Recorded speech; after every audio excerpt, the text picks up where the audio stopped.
सहेली प्रोग्राम बहुत अच्छा है। मैं यूट्यूब पर देखती हूँ, मजीद और भी ऐसे प्रोग्राम आने चाहिए। मेरी तरफ से इस्लाम। पाक 7 पे एक प्रोग्राम लगता है जिसका नाम है सखी सहेली। मुझे वो सखी सहेली प्रोग्राम बहुत पसंद है, जिसमें बिब्लिकल और कानूनी बातें और बहुत मज़े, यानी कि ख़वातीन जब आपस में बातचीत करती मुझे बहुत अच्छा लगता है। उसमें एक मैम उज़्मा हैं जो कि बहुत अच्छे तरीके से गाइड करती हैं। एडवोकेट जो हैं वो बहुत अच्छे तरीके से हर चीज़ को बहुत अच्छे तरीके से गाइड करते हैं। और इसमें ना कि सिर्फ इसमें बिब्लिकली तौर पे भी सिखाया जाता है और मुझे ये प्रोग्राम बहुत पसंद है।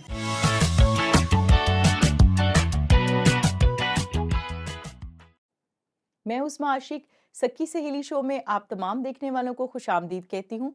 सबसे पहले मैं आपकी शुक्रगुजार हूँ कि आप तमाम लोग हमारे प्रोग्राम को देखते हैं, पसंद करते हैं, अपनी ओपिनियन देते हैं। जैसा कि आप जानते हैं कि सखी सहेली शो ख़वातीन के मसाइल, क़वानीन और हकूक़ के बारे में है। इसीलिए हम अपने साथ ऐसे एक्सपर्ट्स को बुलाते हैं जो आपको अपनी माहिराना राय दे सकें। और मेरे साथ मौजूद है मेरी प्यारी सखी नादिया। कैसी हैं आप? अब मैं ठीक हूँ, आप सुनाइए कैसी हैं? ठीक हूँ। जैसा कि आप जानते हैं कि नादिया बाय प्रोफ़ेशन एडवोकेट है और ये अपनी माहिराना राय देती है हमारे प्रोग्राम में। इसी तरह मेरी प्यारी सखी किरण हमारे साथ मौजूद है और पेशे के एतबार से वो भी एडवोकेट है, लेकिन आज हमारे साथ उन्होंने जॉइन किया है एज़ अ मदर। जैसा कि आज का हमारा मौज़ू है माँओं का तर्ज़ ज़िंदगी, तो इसके बारे में हम बात करेंगे किरण से। किरण, आपका इस बारे में क्या ख़्याल है कि एज़ अ मदर आप क्या कहना चाहेंगी कि एज़ अ प्रोफ़ेशन और एज़ अ मदर दोनों चीज़ों को बैलेंस करके चलाना? थैंक यू सो मच आप मुझे बुलाती हैं, मुझे बहुत अच्छा लगता है यहाँ आकर अपने तजुर्बात शेयर करने का, अपनी डेली रूटीन के बारे में बात करने का। आपको पता है सखियों के बिना तो हमारा प्रोग्राम ही नहीं पूरा हो सकता, क्योंकि आप लोग आते हैं हमारे प्रोग्राम में तो हमारा प्रोग्राम और ज़्यादा अच्छा हो जाता है। आपकी गुफ्तगू का एडिशन जो है वो हमारी ऑडियंस के लिए भी बड़ा यूज़फुल और हेल्पफुल होता है। मेरा क्वेश्चन, मैं फिर अपने क्वेश्चन पे जाऊँगी कि जैसे आप एडवोकेट हैं और आपकी जॉब बहुत टफ़ है, क्योंकि आपका जो इंटेलेक्चुअल वर्क है, आपका फ़िज़िकल प्रेशर है, बर्डन है, बट आप साथ-साथ अपने घर को भी मैनेज करती हैं। तो जैसे कि आज का हमारा टॉपिक मैंने पहले भी ज़िक्र किया कि माँओं का तर्ज़ ज़िंदगी, लाइफ़स्टाइल मदर्स का, इस पे बहुत सारी चीज़ें, चैलेंजेस हो सकते हैं, इम्प्रूवमेंट्स हो सकती हैं, गैप्स हो सकते हैं, डिफरेंट मसाइल हो सकते हैं, अ, जनरेशन गैप्स भी इशू आ सकते हैं मदर्स का बच्चों के साथ, और ख़ास तौर पे जो प्रोफ़ेशनल मदर्स हैं, वो अपने बच्चों को कैसे मैनेज करती हैं? अ, बिल्कुल एज़ अ मदर बहुत बड़ा चैलेंज है। एक वर्किंग मॉम जो है, वो ना सिर्फ़ अपने एक्सटर्नल एंड्स को देखती है, बल्कि अपने घर के जो है ना, वो बिगिनिंग ऑफ द डे से लेकर शाम तक वो ऑन द गो रहती है। और यही एक वजह है कि मदर्स को बहुत ज़्यादा चैलेंजेस का सामना रहता है।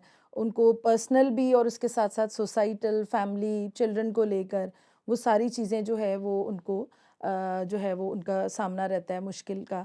तो अब देखने में ये आया कि जो मदर्स हैं, जब वो इतने सारे एंड्स पर स्ट्रगल कर रही होती हैं, तो उनका अपना जो लाइफ़ है, अपनी लाइफ़स्टाइल है, अपनी सेहत है, वो सारी चीज़ें जो हैं, वो अफ़ेक्ट होना शुरू हो जाती हैं।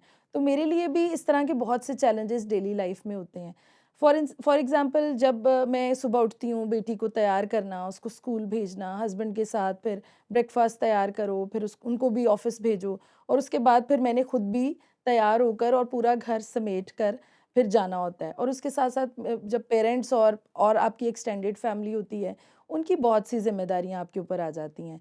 उसके साथ-साथ मदर्स की जो लाइफ़स्टाइल में बहुत ज़्यादा चीज़ें जो हैं, वो क्योंकि फैमिली कोहेज़न है, बहुत सी चीज़ें इंटरमिंगल्ड हैं, उन्होंने साथ-साथ उनको होमवर्क भी करवाना है, उनकी टीचर्स पेरेंट्स मीटिंग भी देखनी है, उनके कभी कोई यूनिफ़ॉर्म चेंज हो गया है, कभी कुछ हो गया है, कभी बच्चों की अपने जो है बड़ी नीड्स होती हैं कि वो बच्चों के साथ बात करना। तो मैं एज़ अ मदर कोशिश करती हूँ कि सबसे पहले प्रायोरिटाइज़ जो है वो अपने बच्चों को करूँ। अच्छा, एक मेरा सवाल आया मेरे ज़हन में। जैसे आप लोग करते हैं लीगल प्रैक्टिसेज़ और आपके क्लाइंट होते हैं, मैं एक सवाल आ गया है ज़हन में, आपका कोई बॉस होता है? क्या आप इंडिपेंडेंट क्लाइंट हैंडल करते हम हैं? खुद ही अपने बॉस होते हैं, इस अच्छा। वजह से हम पे बहुत ज़्यादा ज़िम्मेदारी आ जाती है, बिकॉज़ चेक एंड बैलेंस खुद को रखना होता है। और हुँ। वो चीज़ आपको जो है इन अ वे हेल्प भी करती है to maintain your daily life और उसके साथ साथ मैनेज योर टाइम। लेकिन उसके साथ साथ आप देखें कि जो 24 घंटे हैं ना घड़ी के अंदर, उसमें आपको हर चीज़ को इतना एक्यूरेटली मैनेज करना होता है।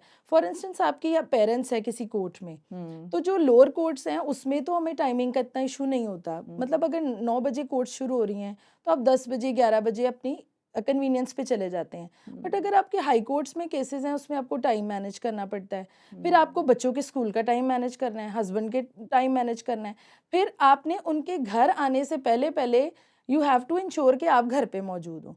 और अगर आप घर पे मौजूद नहीं होते तो वो एक अलग से चैलेंज आ जाता है। आपको वो सारी चीज़ों को मैनेज करना जो उनके घर के आने से पहले मैनेज करनी थी, लेकिन तो वो सारी कुछ चीज़ें आपके कंट्रोल में नहीं होती, जैसे कि आपकी जो जज के साथ पेशियां हैं जी या कोई अपॉइंटमेंट्स जी हैं। जी क्योंकि मुझे इतना पता है कि गवर्नमेंट सेक्टर्स में आपने अपॉइंटमेंट उनके हिसाब से चलना होता है। आप अपना स्केड्यूल नहीं उन्हें दे सकते कि मेरी अवेलेबिलिटी इस टाइम है, क्योंकि जितने बड़े लोग जो अथॉरिटी जितने हैं अथॉरिटी सबको आपने उनकी टाइमिंग को फॉलो करना है। तो इस तरह तो आप इंश्योर नहीं कर सकते कि आपके बच्चे जो हैं वो घर आएँ और आप वहाँ पे पहले से मौजूद हों। हम्म तो ये तो काफ़ी चैलेंजिंग बिल्कुल, ये बात हो बहुत बड़ा सकती है। चैलेंज होता है और उसमें सबसे ज़्यादा जो एक मेंटल जो एक्सर्शन होती है ना, वो मदर को बहुत ज़्यादा होती है कि आपने उस टाइम पर अपनी प्रोफेशनल ड्यूटी भी करनी है और आपने इंश्योर करना है कि जब जब आपका बच्चा घर आए, नो मैटर व्हाट, आपने जो भी एक मैकेनिज़्म घर पे बनाया हुआ है, नैनी है, पेरेंट्स हैं, ग्रैंड पेरेंट्स हैं, वो देख रहे हैं आपके एब्सेंस में, उसके बावजूद आप वहाँ ना होकर भी आपको होना पड़ता है। आपको उनके आने से पहले उनका फूड प्रिपेयर करवाना है, किसी से भी करवाएं, और आपको उनके आने से पहले जो है जो जो काम शाम तक होने हैं वो आपको आपको मैनेज करना पड़ता है।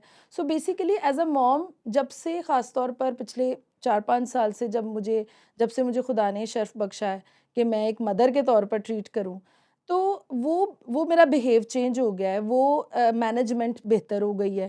तो मुझे लगता है कि एक मदर जो है ना, इन बिल्ट ही एक मैनेजर बन जाती है।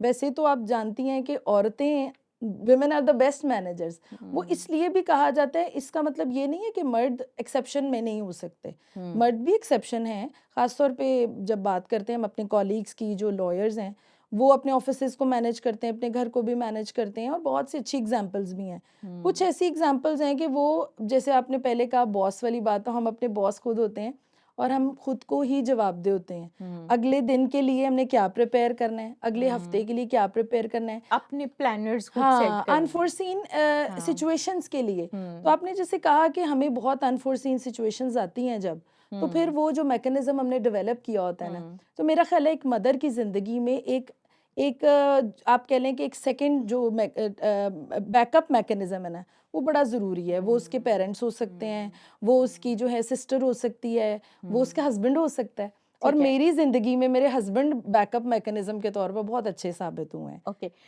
मैं नादिया से पूछूंगी। नादिया, आप बहुत सारे एक्सपर्ट हैं, वो कहते हैं कि जिस तरह एक मदर मदरिंग करती है, सिमिलरली उसका पैटर्न जो है उसकी आगे जनरेशन रिपीट करती है, मतलब उसकी बेटियां। तो इसमें कितना आपका एक्सपीरियंस है, आप क्या कहेंगे इस बारे में? अ, एक पुरानी कहावत है कि जैसी माँ वैसी बेटी। तो इट्स मीन कि वो उनके कैरेक्टर के बारे में नहीं, उनके वो जो आप कहते हैं ना कि उनकी क्वालिटीज़ हैं, वो भी सेम जनरेशन टू जनरेशन जो हैं वो आगे ट्रांसफ़र होती हैं। तो मैं इस बात से एग्री करती हूँ, क्योंकि अगर अच्छी माँ होगी, वो एक अच्छी नस्ल तैयार करेगी, और अच्छे वो ही आगे जाके एक हेल्दी इन्वायरमेंट भी बनाएंगे। और अरस्तू ने जो कहा था कि मुझे अच्छी माएँ दें, मैं आपको अच्छी कौम दूंगा। कौम दूंगा, तो वो इसी की ही पराये में बोला गया था। क्योंकि परवरिश का बहुत किरदार होता है बिल्कुल। कि बच्चे की पर्सनालिटी डेवलपमेंट में, जैसे कि कुछ तो चीज़ें वरासत में आती हैं, बच्चों की आदत ट्रांसफ़र हो जाती है या वरासत में आ गई। कुछ चीज़ें बच्चे घर के माहौल से सीख लेते हैं, तो बच्चे तो बहुत ज़्यादा रोल मॉडलिंग से सीख रहे होते हैं। जो कुछ घर में हो रहा है, बिल्कुल जैसे जी। गुफ्तगू कर रहे हैं, जैसे बात कर रहे हैं, जैसे लोग खाते पीते हैं, जैसी ज़ुबान बोलते हैं, बच्चे वैसे ही करने लग जाते हैं। बच्चों को बहुत ज़्यादा चीज़ें तो सिखानी भी नहीं पड़ती, वो देखते जाते हैं और उसको रिपीट करना स्टार्ट कर देते हैं, जब आप इमिटेट करना शुरू बिल्कुल कर देते इसी हैं। तरह वकालत में भी अगर आप क्रिमिनल जो हैबिचुअल ऑफेंडर है या वो क्रिमिनल एक्टिविटीज़ में शामिल है, तो आप देखिएगा कि उसके घर की इन्वायरमेंट कहीं न कहीं उसको बचपन में अफ़ेक्ट कर चुकी होती है। बहुत सारे ऐसे हाँ। केसेस आते हैं, आपके पास तो रोज़मर्रा की बात है, हमारे पास भी जैसे बच्चों के तहफ़्फ़ुज़ पे काम करते हुए बहुत सारे ऐसे केसेस आते थे, जिसमें घर से ही एक्चुअल कहानी शुरू होती है कि बच्चा क्राइम्स में इन्वॉल्व हो गया। बहुत सारा लिटरेचर सेक्सुअल रिसर्च अब्यूज़ भी बताती है। इसी तरह ही है हाँ। कि वो घर में देखते हैं, हुँ, या वैसे ही हुँ, आप तशद्दुद के वाक़यात देख लें, जहाँ हुँ, पे बाप या माँ अपने बच्चों के सामने लड़ते हैं, या बाप हुँ। तशद्दुद करता है, उसी का बेटा जो आगे जाके अपनी वाइफ़ के ऊपर भी तो इस कंट्रोल करने के लिए हाँ, सेम ही पैटर्न अपनाता है। ट्रांसमिट हो रहा है। हाँ जी। चलिए ये तो थी हमारी राय। तो हम लेते हैं अवाम की राय। इससे पहले कि हम अवाम की राय लें, सवाल ये है कि क्या औरतें माँ बनने के बाद अपनी ख़्वाहिशात पूरी कर सकती हैं? तो आइए लेते हैं अवाम की राय।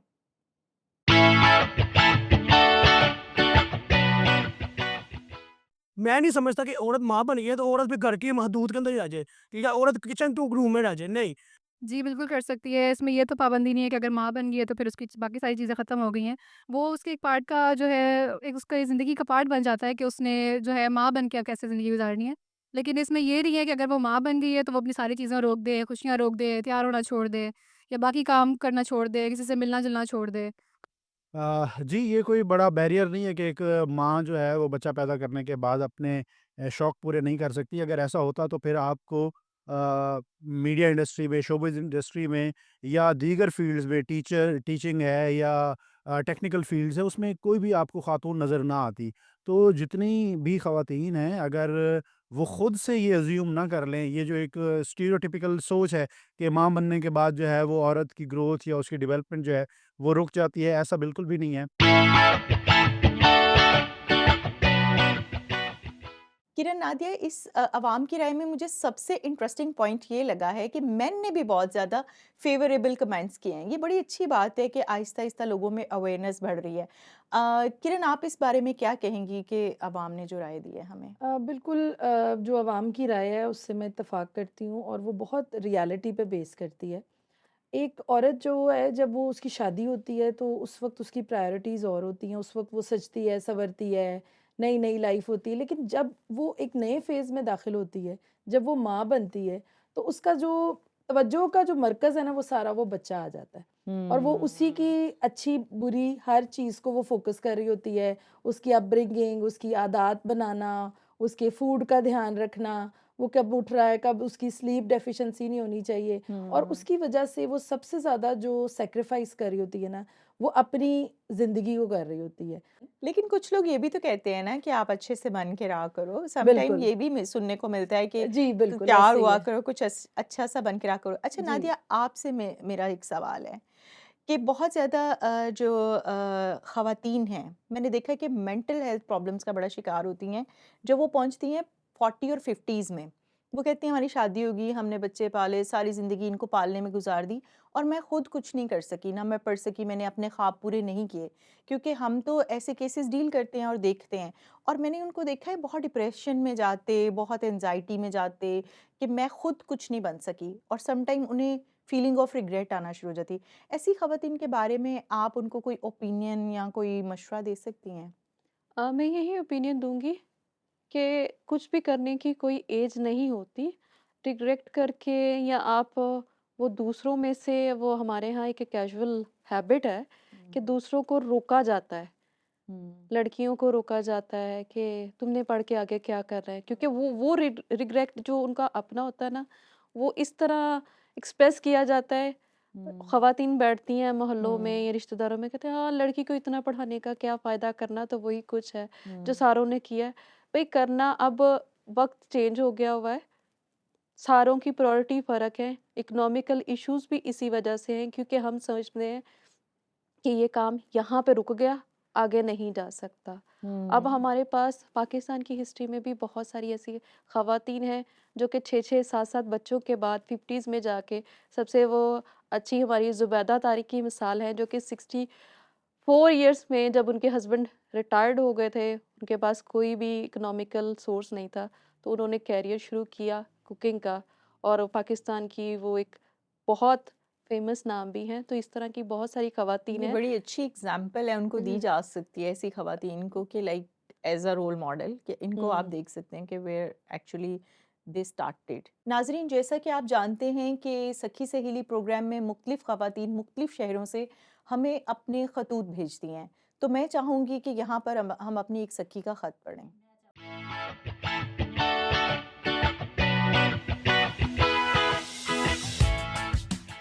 नाज़रीन, ये सखी हमें लिखती हैं, मैं एक ऐसी औरत हूँ जो अपनी माँ की ज़िंदगी और अपने घर के मसाइल से परेशान हूँ। मेरी शादी के दिन करीब आ रहे हैं और ज़िंदगी के उन पहलुओं पर नज़र दौड़ाने का वक्त मिल रहा है जिनको आम औकात में नज़रअंदाज करती रहती थी।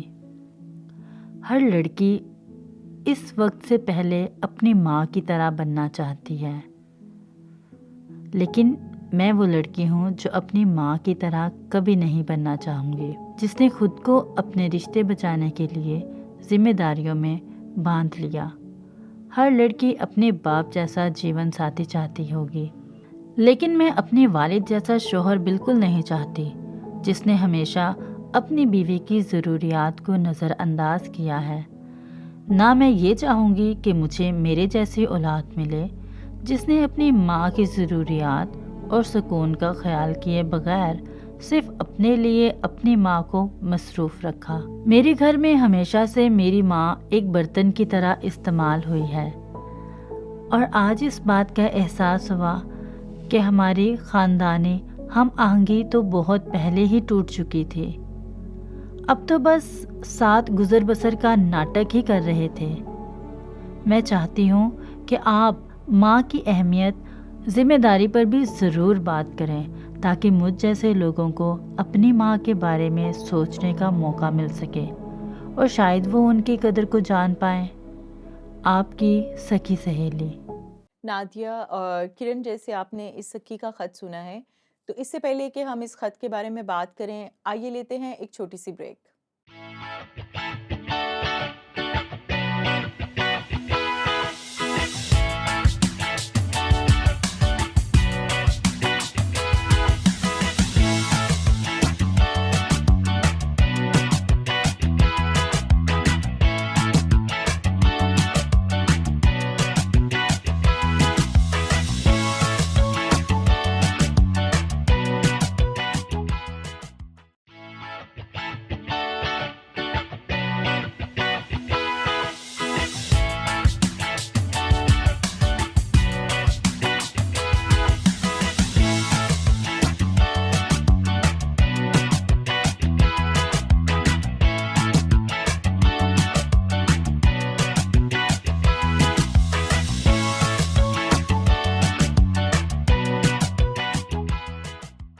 किरण और नादिया, आपने सखी का ख़त सुना है। किरण, आप क्या कहना चाहेंगी इसके बारे में? बिल्कुल, जैसे कि हमारी सखी ने शेयर किया है कि वो अपनी फ्यूचर लाइफ जो है अपनी मदर की तरह बिल्कुल भी नहीं चाहती। मैं इस बात से इत्तेफाक करती हूँ कि एक ऐसी लड़की जिसने अपनी लाइफ जो है वो एक नए मोड़ पर वो खड़ी है और उसके बाद उसकी लाइफ अपसाइड डाउन उसमें चेंजेस आ जाती हैं। वो अपना फैमिली छोड़ती है, अपनी सारे वो रूटीन जो उसने पैदा होते से देखी होती है, वो सब कुछ, नए रिश्ते, नया हुँ। माहौल, नई आदत, वो सारा कुछ, उस सारी चीज़ में उसने अपनी जो चीज़ें शेयर की हैं वो मेरा ख़्याल है एक लड़की के लिए बड़ी क्रूशल होती हैं। और ज़्यादातर जो देखा गया है वो ये है कि लड़कियां अपने फादर को आइडियलाइज़ करती हैं कि अगर मुझे अपना शौहर चाहिए तो वो अपने फादर जैसा चाहिए जैसा वो केयरिंग था। बट यहाँ पर सिचुएशन इसके बरक्स है। वो ये कहती हैं कि मुझे ऐसा शौहर नहीं चाहिए जो मेरा ख़्याल ना रखे जैसे मेरे वालिद ने मेरी माँ का कभी ख़्याल नहीं रखा। हुँ, और कहीं न कहीं वो ख़ुद को भी ज़िम्मेदार ठहरा रही हैं कि हुँ, बच्चे होते हुए हम अपनी मदर को उसकी जो भी कंट्रीब्यूशन है उसके लिए कभी खराज तहसीन नहीं पेश करते। और हुँ, खराज तहसीन सिर्फ मदर्स डे पे पेश नहीं किया जाता, वो एग्ज़ैक्टली। हर एक दिन में उसकी मदद करके, उसको प्यार दिखा के, उसकी केयर करके, उसके पाँव दबाकर, उसको एक हुँ, अच्छा जोड़ा, उसको अच्छा क्वीन की तरह ट्रीट किया जाए, उसको बिल्कुल। लेकर जाया जाए, कोई स्पा गिफ्ट कर दिया जाए, कोई हुँ, ट्रीटमेंट, कोई इस किस्म के छोटे-छोटे स्टेप्स आप अपनी मदर्स के लिए लें, जिससे वो इंक्लूडेड महसूस करे, जिससे वो रिकॉग्नाइज्ड महसूस करे, उसको महसूस हो कि मैं सिर्फ घर में एक मेड या एक केयर गिवर के तौर पर नहीं एग्ज़ैक्टली। रही, एक डॉक्टर ने मुझे कहा था कि माँ को माँ समझें, घर की नौकर मत नौकर ना समझें। आपको समझें। ना कहीं न कहीं वो जो लाइन क्रॉस होती है ना कि व्हेन यू स्टार्ट थिंकिंग कि आपकी माँ एक घर का नौकर है जिसने हर चीज़ आपके लिए करनी। कई दफ़ा मैं मदर्स को कहती हूँ कि अपने बच्चों को ना खुद अपना स्कूल बैग रेडी करने हुँ, दो, लंच रेडी करने दो, मतलब like box ready, lunch box ready करने दो, हुँ, चीज़ें अपने शूज़ प्रिपेयर करें, अपनी वार्डरोब सेट करें, बेड सेट करें, ताकि उनकी ज़िंदगी में उनमें भी इंडिपेंडेंस आए, लेकिन कि ये है कि डिपेंडेंसी नहीं वक्त के होनी साथ चाहिए साथ बहुत ना ज़्यादा। ये देखें कि बच्चे अब जिम्मेदार होते जा रहे हैं। हुँ, वो कुछ पहले वक्तों में ये था कि सारा काम जो ना वो औरत करेगी, हुँ, घर में बच्चे हुँ, भी नहीं करेंगे, शौहर भी नहीं करेंगे। हुँ, लेकिन वक्त के साथ साथ काफ़ी चेंज आ गया हुआ है कि मर्द भी कंट्रीब्यूट कर रहे हैं। हुँ, लेकिन जहाँ तक इस खत की बात है, तो वो एक काफ़ी कह सकते हैं कि लम्हा फ़िक्रिया है हुँ। कि एक बाप ने अपनी बेटी को इस तरह की इन्वायरमेंट दी कि वो चाहती नहीं कि मेरा शौहर जो है मेरे बाप जैसा ना हो। अच्छा, हमारे और हम यहाँ तो बात कर रहे थे ना हुँ, कि लड़कियां, जैसे हम लोगों ने अपनी अटैचमेंट शो की हुँ, कि हमारी ये बाप के साथ थी, हुँ, तो वो अटैचमेंट भी नहीं है। और दूसरा, हाँ, माँ के साथ पता नहीं कैसा गैर इंसानी सलूक सलूक हुआ हुआ होगा, हुआ है कि वो हाँ। बच्ची इस तरह ट्रॉमेटाइज है कि शायद मुझे ना इस तरह मिल जाए, और दुआ कर रही है। हुँ। आपने ये भी देखा कि हमारे कल्चर में ना ऐसा कोई सिस्टम नहीं है कि जहाँ हम्म, पे ख़वातीन को पता चले कि अच्छी माँ कैसे बनना है, अच्छी प्रैक्टिसेस कैसे हम्म, रखनी है, पेरेंटिंग कैसे करनी है, पॉजिटिव पेरेंटिंग क्या हो सकती है, ताकि जो पेरेंट्स हैं कम से कम अपने वो जो मिस्टेक्स हैं, उनको रिपीट ना करें कि उनके बच्चे कितने ट्रॉमेटाइज़ हो सकते हैं, उनकी फ्यूचर लाइफ़ कितनी डिफ़िकल्ट हो सकती है। अच्छा नादिया, मैं आपसे पूछूँगी कि मदर केयर के हवाले से कोई लॉज़ वग़ैरह कोई ऐसी चीज़ है? जी बिल्कुल है।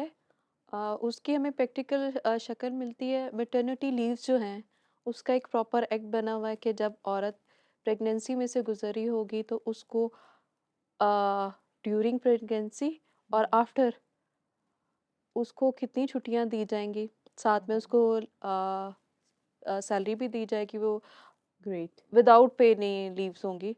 हुँ, फिर इसके अलावा अभी जो रिसेंट डेवलपमेंट हुई है, फादर को भी उन्होंने कहा है कि जब वो बाप बनेगा, माँ के साथ साथ उसको टाइम चाहिए सोने के लिए, क्योंकि सारा हुँ, कुछ चेंज होता है, फिजिकल भी और साथ में रूटीन में भी।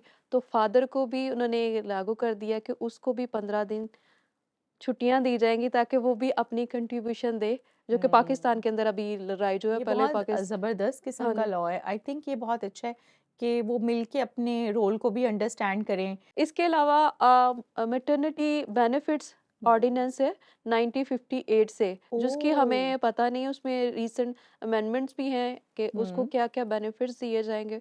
वो भी सारा कुछ डिफाइन किया गया हुआ लॉ में, लेकिन लैक ऑफ नॉलेज की वजह से हमें नहीं पता होता। फिर इसके अलावा गवर्नमेंट ने प्रोजेक्ट काफ़ी सारे लॉन्च किए हुए हैं, हुँ, जहाँ पे मदर केयर, न्यूट्रिशंस और साथ में चाइल्ड की हेल्थ के ऊपर भी प्रोग्राम है, जिसकी हम शक्ल देखते हैं। हमारे पास ये जो देही मरकज़ हैं, या हमारे पास हुँ। वो आते हैं लेडी हेल्थ एलएचवीज़ वगैरह, हाँ, एलएचवी हैं, हाँ। लेडी हेल्थ वर्कर्स हुँ, को कहा जाता है कि विजिट करें, इन्फॉर्म हुँ, करें। और ज़रूरी जो है, या जैसे पॉपुलेशन को कंट्रोल करने के लिए और मदर हुँ, की हेल्थ को भी इम्प्रूव करने के लिए, चाइल्ड के अंदर बर्थ के अंदर वो गैप है जो कि चाइल्ड बर्थ हुँ, के अंदर, वो बहुत ज़रूरी है कि हुँ, मदर एक वेसल नहीं है कि पानी डाला बच्चा निकाल लिया, और 9 महीने का हुँ। प्रॉपर स्पैन है जिसके अंदर वो मेंटली, फिजिकल और हर स्टेज से इकोनॉमिकल हर गुज़रती तरीके है। से हुँ। चेंजेस को बेयर कर रही होती है। तो बिल्कुल, इस ज़रूर बात से मैं भी इत्तेफ़ाक करती हूँ क्योंकि फैमिली में इर्द-गिर्द और ख़ास तौर पे प्रैक्टिस के दौरान, क्योंकि मेरा सोशल साइड से भी ताल्लुक़ है, एक अरसा मैंने रिसर्च और एनजीओज़ में भी कंट्रीब्यूशन किया है। तो उसमें आम कम्युनिटीज़ के साथ बहुत ज़्यादा इंटरेक्शन रही है और लोगों ने औरत को बच्चा पैदा करने की मशीन समझ ली है। Every year. और अगर अनफॉर्चुनेटली गर्ल चाइल्ड है तो वो फिर हर साल जो है वो उससे गुज़र रही है, 10-10, 12-12 बच्चे। जी। मैं अभी रिसेंटली एक मिसाल शेयर करूँगी। रिसेंटली मुझे एक रिसर्च के प्रोजेक्ट के लिए सिंध जाना पड़ा और डिस्ट्रिक्ट टंडोला यार से तकरीबन जो है वो मुझे 1.5 घंटा ड्राइव करके एक डेज़र्ट के अंदर जाना था। और मैं एक 4 व्हील ड्राइव गाड़ी पे गई हूँ, उसके बावजूद मुझे डेढ़ पौने 2 घंटे लगे हैं। और आप वो हुँ, मसाफ़त जो मैंने गाड़ी पे तय की, आप यकीन करें कि वो शहर तक, वो जिन गोठों में हमने जाना था, जिन हुँ, फैमिलीज़ को हुँ, मिलना था, हुँ। वहाँ पे औरतें जो हैं, वहाँ से पैदल प्रेगनेंसी में, फुल प्रेगनेंसी में, पैदल आती हैं उस शहर में जहाँ पर उन्होंने चेकअप करवाना अच्छा, होता है। मोस्टली तो मैंने रिमोट एरियाज़ में देखा है कि नज़दीक कोई फैसिलिटी भी कोई नहीं है, फैसिलिटी मदर नहीं चाइल्ड है हेल्थ सेंटर भी नहीं है। और उनको ना और यहाँ तक कि लाहौर की एक कम्युनिटी है जो कि लाहौर से थोड़ी ही दूर है। अगर आप उस इलाके को देखेंगे तो आपको बच्चों की ग्रेव्स ज़्यादा नज़र आएंगी कब्रिस्तान में। छोटे छोटे बच्चों कितनी ग्रेव्स हैं, और उन्होंने हमें बताया कि ये बेसिकली बच्चों की death at the time of delivery जो होती है ना, ये डिलीवरी वो वाले बेबीज़ हैं, क्योंकि हम ख़वातीन को टाइम से हॉस्पिटल नहीं पहुंचा पाते, हम्म हमारे पास कोई ट्रांसपोर्टेशन नहीं है, नियरेस्ट कोई हॉस्पिटल नहीं है। ये कितने बड़े बड़े और मसाइल इसकी हैं। अवेयरनेस लोगों में है ही नहीं। खवातीन को हम्म ये नहीं पता कि हमारे गांव से बाहर भी दुनिया है, हम्म और वो हम्म उस चीज़ की रियलाइजेशन नहीं है कि उनको एक बेहतर मेडिकल जो है फैसिलिटी उसकी वो ज़रूरत उनका राइट है, और वो हम्म उस चीज़ से बाहर ही नहीं निकलते, और वो साला साल उस सारे विशियस साइकिल में घूमते चलते रहते हैं। रहते हैं। 10-10 12-12 बच्चे हाँ। उसी सहरा में उन्होंने पैदा करने हैं, उसी गांव में पैदा करने हैं, और वो तो अभी भी जहाँ बात मुझे करते एक हैं डेवलपमेंट की। बड़ा ही एक फनी वाकया याद आ गया। एक दफ़ा हम ट्रैवल कर रहे थे, बहुत ही खूबसूरत बच्चे मगर बहुत ही गंदे बने हुए थे, लाइक उनके चेहरों पे मिट्टी, बाल बंदे नहीं हुए, बने नहीं हुए। तो हम ना, मैं और मेरी फ्रेंड जा रहे थे, तो हमने ना, उनकी मदर्स आ गई ना कि ये क्यों आए हैं गेस्ट। हमने कहा, हमने सोचा यहाँ कुछ नहीं करना, बस हमने उनको एक बात कही, हमने कहा अगर अपने बच्चे का आप मुंह धो देंगे ना, तो हम आपको ना एक एक जूस देंगे। तो बात ये है ना, ये आप उन्होंने अपने बच्चों के मुंह धोए, यकीन करें, हमने उन माओं को उनके बच्चे दिखाए कि आप बिफोर एंड आफ्टर पिक्चर्स ली। हमने कहा यार, इस मुंह धोने में क्या जाता है, ये नलका यस, लगा है, इनका मुंह तो धोएं, आप बाल तो बनाएं। आप ये देखें कि लाइक जो एडल्ट लिटरेसी के प्रोजेक्ट्स गवर्नमेंट ने रन किए हैं, बहुत जो national commission for human development है, और भी बहुत से इदारे हैं जिन्होंने रन किए हैं, वो बच्ची औरतों को पढ़ना तो सिखा रहे हैं, उसके साथ साथ ये भी सिखा रहे हैं कि उन्होंने बेसिक लेवल पे क्लीनलीनेस, बेसिक लेवल पे हाइजीन कैसे करनी है। अच्छा। बच्चियां बड़ी हो रही हैं, उनकी केयर नहीं है, वो किस तरह से मेंस्ट्रुअल अपनी एज को पहुंच रही हैं, बच्चे बड़े हो रहे हैं, उनको किस किस्म की, सो बेसिकली वो जो एज स्पेसिफिक नॉलेज नहीं है, बिल्कुल मदरिंग पॉइंट ऑफ व्यू से। इवन बिल्कुल क्या अच्छा, आप जरूरी आजकल नहीं हर कोई एजुकेटेड हो, लेकिन हाँ, एटलीस्ट हम कुछ अवेयरनेस प्रोग्राम तो अभी कर तो सकते हैं गवर्नमेंट ने ना। चलाया है ना, कि जैसे अभी हम खुद भी यूट्यूब पे वीडियो देख रहे हो, तो हम्म आ रहा है कि पाकिस्तान के अंदर 90% जो फीमेल है पीसीओएस का इश्यूज है। क्यों? क्योंकि हमने अपनी जो प्राइवेट पार्ट्स को खुद भी क्लीन नहीं करते, ना हमें पता है कि पीरियड्स के दौरान में हमने किस तरह की हाइजीन को प्रेफर करना है, क्योंकि माँ को नहीं पता तो बच्ची को कैसे सिखाएगी। दूसरी ये बात है हम्म कि हमारे यहाँ बड़े बुजुर्ग ये कह देती हैं, ओ ए केड़े वखरा काम है, हाँ, ये तो हमने भी दुनिया तो की सारी किया, है कौन ना। सा हमने है भी या किया है, ये हाँ कोई बिल्कुल नया ऐसे बच्चा नहीं पैदा करी, हाँ ये नहीं आ रहा। तो बिल्कुल, ये वाली उसके लिए जो तो न्यू ही माइंडसेट है, होगा ना, जो उसके बहू लिए आएगी उसके लिए तो नया ही होगा। माइंडसेट अच्छा, बहुत सारी गुफ्तगू हो गई, हम्म हमने लॉज की बात की, राइट्स की बात की, लोगों की बात की, मिसाइल की। कलाम मुकद्दस भी हमें बहुत सारे ऐसे सिनेरियोज दिखाता है जिसमें मदरिंग के रोल को बहुत स्ट्रॉन्ग देखा गया है, जैसे कि हज़रत मरियम का किरदार है कि किस तरह से उन्होंने हज़रत यीशु मसीह की परवरिश की, अपने ऊपर कितने चीज़ें थी, रेजिलियंस दिखाई गई है। एक और ऐसा कैरेक्टर है मलका यास्तर का, कि उसमें उसके कज़न ने उसकी परवरिश की, लेकिन वो इस लेवल पे पहुंच गई कि वो एडवोकेसी भी कर रही है, वो लीडरशिप भी देख रही है, वो निगोशिएट कर सकती है, मामला फ़हम है, और इतने बड़ी अथॉरिटीज़ के सामने आके खड़ी हो गई। तो अब देखिए, माँ का रोल तो बहुत इम्पोर्टेंट है, लेकिन माँ का रोल तभी स्ट्रांग होगा जब बाप उसका साथ देगा, जब वो समझेगा कि ये हम दोनों का रोल है। हम कभी-कभी बच्चों की परवरिश जो है वो औरत तक महदूद कर देते हैं, लेकिन ये पूरा फैमिली कोहेजन जो आप बात कर रही थी पहले, कि ये मिल के, इवन घर में जो नानी और दादी है, घर में जो मामू और चाचू हैं, घर में बड़े बहन भाई हैं, घर में बाप है, माँ है, ये सब मिलके रोल प्ले करते हैं। फैमिली एक ऐसा यूनिट है, बाइबल मुकद्दस में भी तो है ना, इमसाल चैप्टर 31 में, कि किस तरह से वो अपने घर पे मनसूबाबंदी करती है, सुबह सवेरे उठती है, अपने जो सर्वेंट्स वगैरह उनको काम देती है, टास्क देती है। मेरा ख्याल है कि जितनी मदर अगर डिसिप्लिन होती जाएगी, और अपने मैं कहती हूँ, अगर बाइबल का ये पूरा हवाला अगर वो पढ़ ले, तो बहुत ज़्यादा जो है वो अपनी प्रैक्टिसेस को अगर उसकी बेस पे, फाउंडेशन पे रखे अपने घर को, तो वो जो चट्टान पे और रेत पे बनाने वाले घर की मिसाल है वो बहुत ज़्यादा आती, कि घर बहुत इंपॉर्टेंट है, और घर तमाम लोगों से मिलके बनता है। एक औरत अकेली कुछ नहीं कर सकती, लेकिन सारा यूनिट मिलके काम करता है।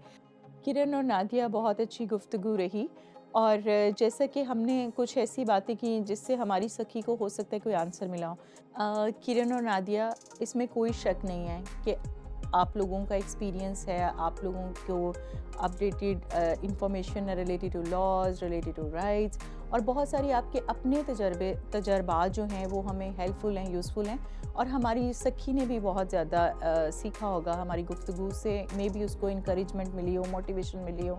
और मैं भी अपनी सखी से यही कहना चाहूँगी कि पुरानी बातें जो हो चुकी हैं उसको जाने दें और नई ज़िंदगी का आगाज़ खुशी से करें। मेरी सखियों की तरफ से, किरण और नादिया की तरफ से आपको बेस्ट विशेज़ हैं आपकी मैरिज के लिए। एक बार फिर नादिया और किरण, आपका शुक्रिया अदा करूँगी, और आपका बहुत कीमती वक्त है जो आपने हमें दिया। आपके ओपिनियन से हमारी जो ऑडियंस है, जो लोग हमें देखते हैं, उनको बहुत फ़ायदा पहुंचता है। नाजरीन, इसी तरह आपसे भी इजाज़त चाहूँगी। आप अपना बहुत सा ख्याल रखें। आपका शुक्रिया, आप हमारे प्रोग्राम को देखते हैं, और अगर आपका कोई सवाल है तो आप हमें ज़रूर बताइएगा। तब तक के लिए मैं और मेरी सखियाँ आपसे इजाज़त चाहते हैं। खुदा हाफिज़।